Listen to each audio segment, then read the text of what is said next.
Bon allez, je me lance. Pour cette première vidéo, j'ai choisi un sujet, enfin c'est tombé sur un sujet vraiment pas évident, mais je vais essayer d'être court, très court. Pourquoi cette vidéo? Pourquoi ce sujet du concept du continuum?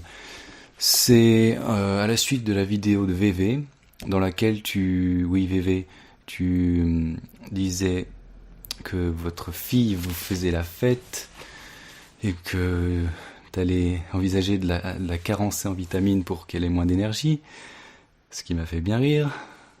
Ça m'a fait penser à ce sujet parce que c'est en rapport avec l'éducation des enfants. Moi, je fais des études de psychologie. C'est une amie de psychologie qui m'a fortement conseillé la lecture et je regrette pas de l'avoir écouté rapidement. C'est un livre vraiment que tout parent, tout futur parent devrait avoir lu avant de faire des enfants, simplement. Hein. Toute mère ou future mère doit le lire. La beauté de la chose est qu'elle n'apprendra rien de nouveau et qu'elle se rappellera simplement ce qu'elle ressentait au plus profond d'elle-même. Une manière révolutionnaire d'élever nos enfants. Donc, c'est pas contre tous ceux qui, jusque-là, ont mal élevé leurs enfants, hein, mais c'est juste un livre qui donne des clés au travers... Alors, voilà, présenter ce livre. Attention, je vais très rapidement parce que j'ai pas envie de faire une vidéo très longue. Je sais que le temps est précieux.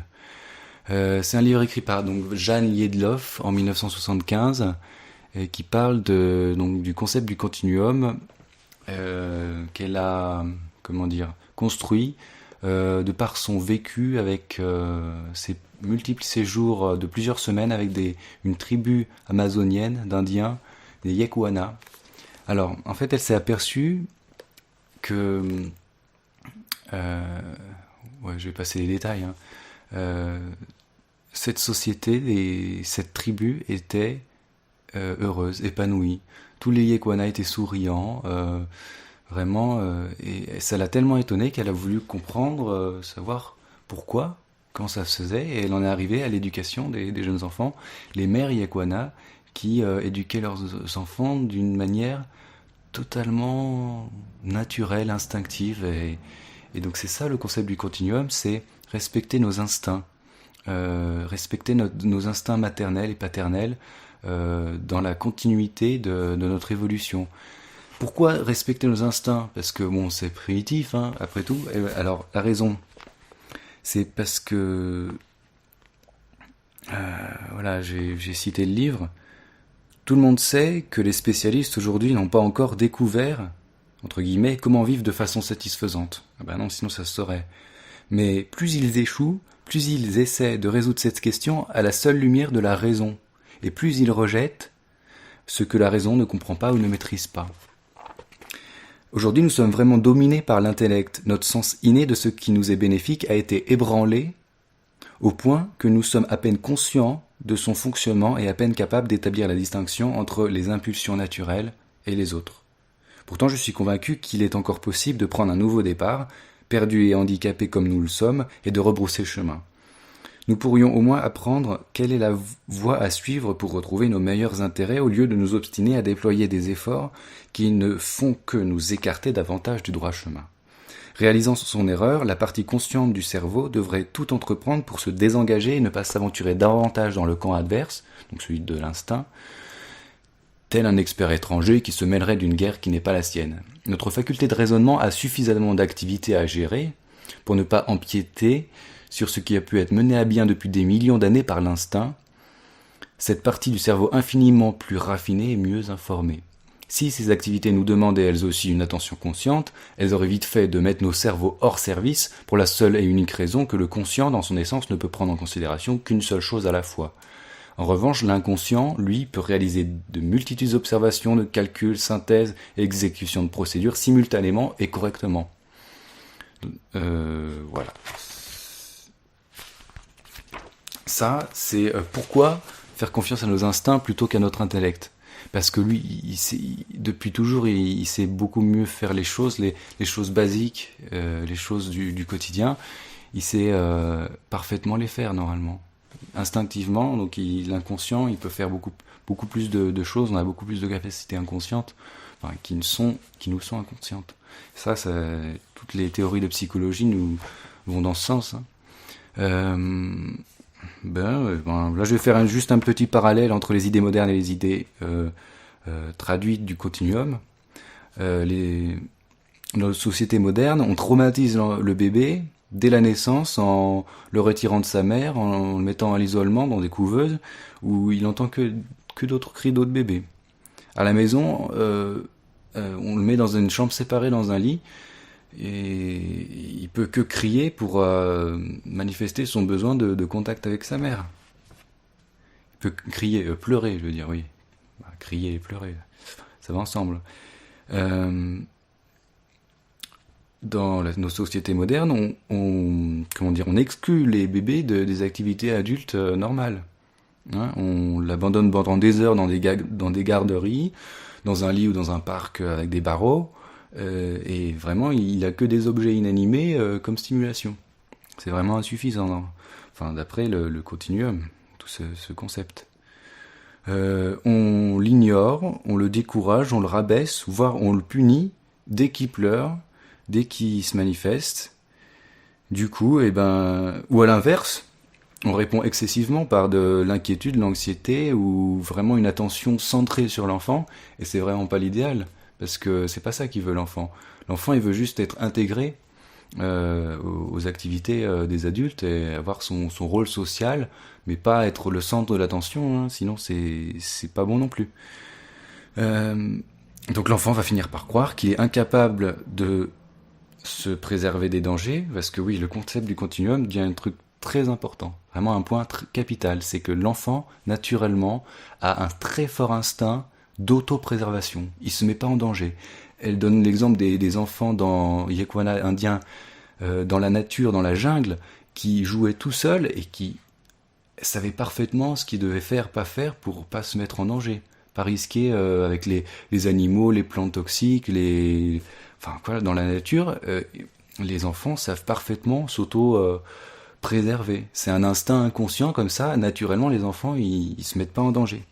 Normalement. Après, si on leur fait croire, dans le société moderne, l'enfant va finir par donner raison aux adultes qui pensent qu'il est incapable de se préserver, qu'il n'est pas social, hein, on l'exclut de la vie sociale, donc qu'il n'est pas un être social, qui peut rien apprendre sans punition, sans contrôle, sans manipulation.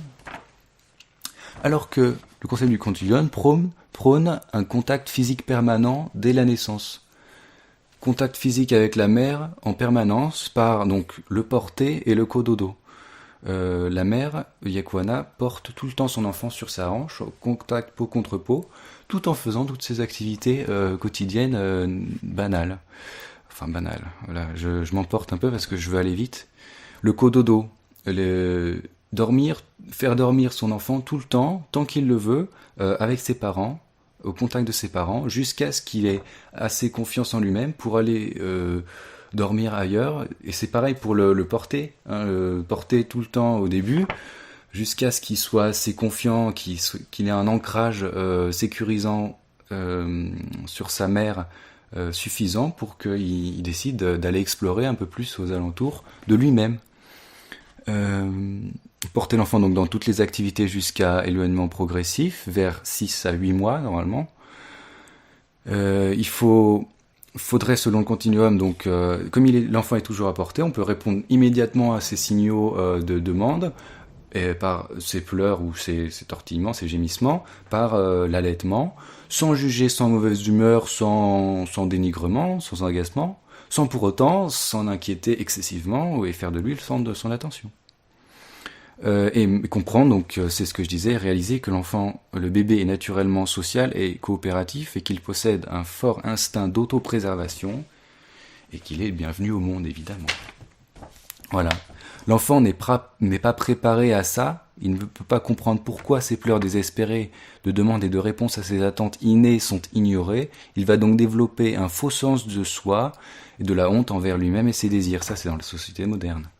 Au contraire, si ses attentes naturelles sont respectées et comblées dès le départ, il montrera un sens naturel du bien-être et de confiance en soi.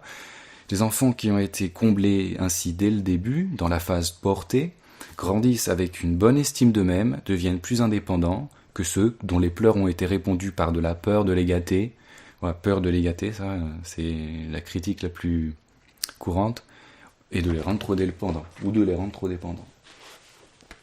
Voilà. Et pour finir, le continuum humain peut être défini comme un enchaînement d'expériences qui correspondent aux attentes et tendances de notre espèce, dans un environnement de même logique que celui où sont nées ces attentes et tendances. Cela implique un comportement adéquat vis-à-vis des autres, acteurs dans cet environnement, et une attitude appropriée de ceux-ci envers nous. Ça, c'est l'élargissement du concept aux autres et à la société, pas forcément à l'éducation des enfants. Le continuum d'un individu forme un tout. Cependant, il fait partie du continuum de sa famille, qui à son tour fait partie du continuum de son clan, de sa communauté, de son espèce, ce dernier étant lui-même inclus dans le continuum de toute forme de vie. Voilà, bon, très très bref aperçu, mais je vous invite à aller écouter les 2 lectures que j'ai faites de 2 passages du livre. La lecture de la préface, bon, ça dure une demi-heure. Désolé, mais je vais le mettre en MP3 pour ceux qui veulent simplement l'écouter et l'emporter avec eux, je sais pas, dans la voiture ou n'importe où, sur un iPod, un Walkman, un MP3, pardon. Parce que j'espère que j'ai lu assez clairement pour que ce soit compréhensible. Donc la préface où il y a beaucoup de réponses aux parents et c'est une réflexion plus globale qui se détache du récit, hein, c'est une préface qui est à la 2e édition. Et c'est très très intéressant. Et j'ai aussi fait la lecture d'un passage très très fort décrivant le vécu intérieur du bébé de la naissance dans la vie moderne, dans la société moderne, le traumatisme du bébé et la peur. Et c'est très fort, c'est très prenant. Sinon, je vous invite à lire ce livre. Vraiment, il est très facile à lire. Hein, il fait combien 220 pages. C'est ultra facile à lire. C'est super prenant, c'est toute l'expérience, le vécu. Il y a une grande partie de récit, donc, mais c'est mis en parallèle avec la compréhension des choses, hein, du concept du continuum. Je l'ai prêté à une amie qui avait déjà une fille de 10 ans et elle l'a lu en une soirée, une nuit. Et elle a dit que instinctivement c'est ce qu'elle avait fait. Elle avait déjà lu des choses sur le maternage. Oui, ça doit sûrement pas être le seul livre à parler de ce genre de choses, mais je trouve que c'est un livre vraiment essentiel. Pour une vingtaine d'euros, vraiment, je sais pas s'il existe en poche, mais je pense pas. Mais j'ai un cousin qui va bientôt avoir, avec sa compagne, qui vont bientôt avoir un enfant. Je vais fortement lui conseiller de lire ça et de s'y intéresser. Bon, une vidéo de 15 minutes, c'est déjà mieux que 20 minutes, comme celle que j'avais fait avant. Sinon, voilà, VV, j'ai voulu faire cette vidéo parce que je voulais t'envoyer un message pour te demander de traiter le sujet, mais je suis conscient, j'ai réalisé que tu avais déjà plein de sujets à traiter, donc autant le faire moi-même, même si je suis pas le plus qualifié vu que je suis jeune, j'ai pas encore d'enfant, mais voilà, c'était juste une brève présentation et je vous invite tous à approfondir le sujet, et même si je suis sûr que la plupart vous allez trouver ça soit déjà connu, soit vraiment logique et naturel. Et voilà, ce sera sûrement pas le seul sujet que je traiterai. Il y en a plein déjà, il y en a tellement plein. Mais merci VV de tout ton travail, parce que c'est toi qui m'as motivé à faire ça. Là, se lancer dans ça, bon, si ça peut servir à informer, à faire prendre conscience des choses, c'est déjà un bon point, et c'est simplement pour ça que je fais ça. Voilà. Et ben, salut à tous. C'était Benoît, ouais, je sais pas, j'ai pas encore décidé de nommer le nom de ma chaîne, mais à bientôt. N'hésitez pas à partager. Ciao.